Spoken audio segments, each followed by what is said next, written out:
ഇതുണ്ടാക്കിയെടുക്കാൻ വേണ്ടത് origami paper അല്ലെങ്കിൽ colour A4 ഷീറ്റാണ്. ഇതിന്റെ മെഷർമെന്റ് എന്ന് പറയുന്നത് 12 × 11 സെന്റിമീറ്റർ ആണ്. പിന്നെ നമുക്ക് യെല്ലോ കളറിലുള്ള ഇതേപോലെയുള്ള പേപ്പറിന്റെ ഒരു പീസ് വേണം.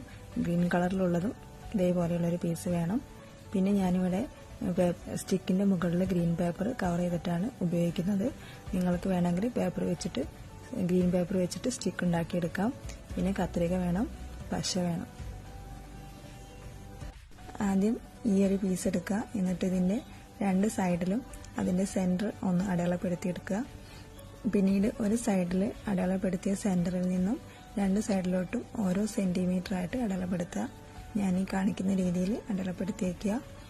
എന്നിട്ട് നമുക്കിതിലൊരു ഷേപ്പ് വരച്ചെടുക്കണം. ഈ ഷേപ്പ് വരച്ചെടുത്ത ശേഷം നമുക്കിത് കത്രിക ഉപയോഗിച്ച് ഒന്ന് വെട്ടിയെടുക്കാം.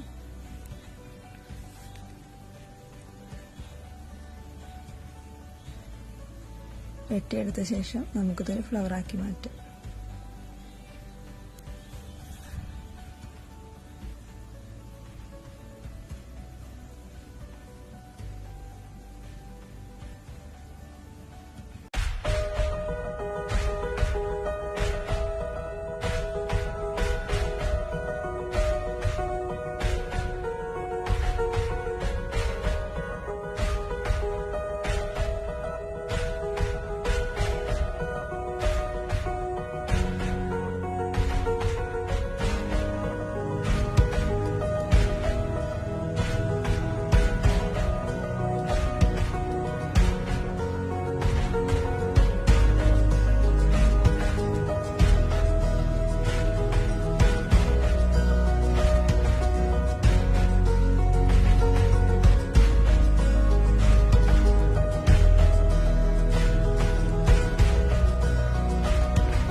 അപ്പോൾ നമ്മുടെ ഫ്ലവറൊക്കെ റെഡി ആയിട്ടുണ്ട്.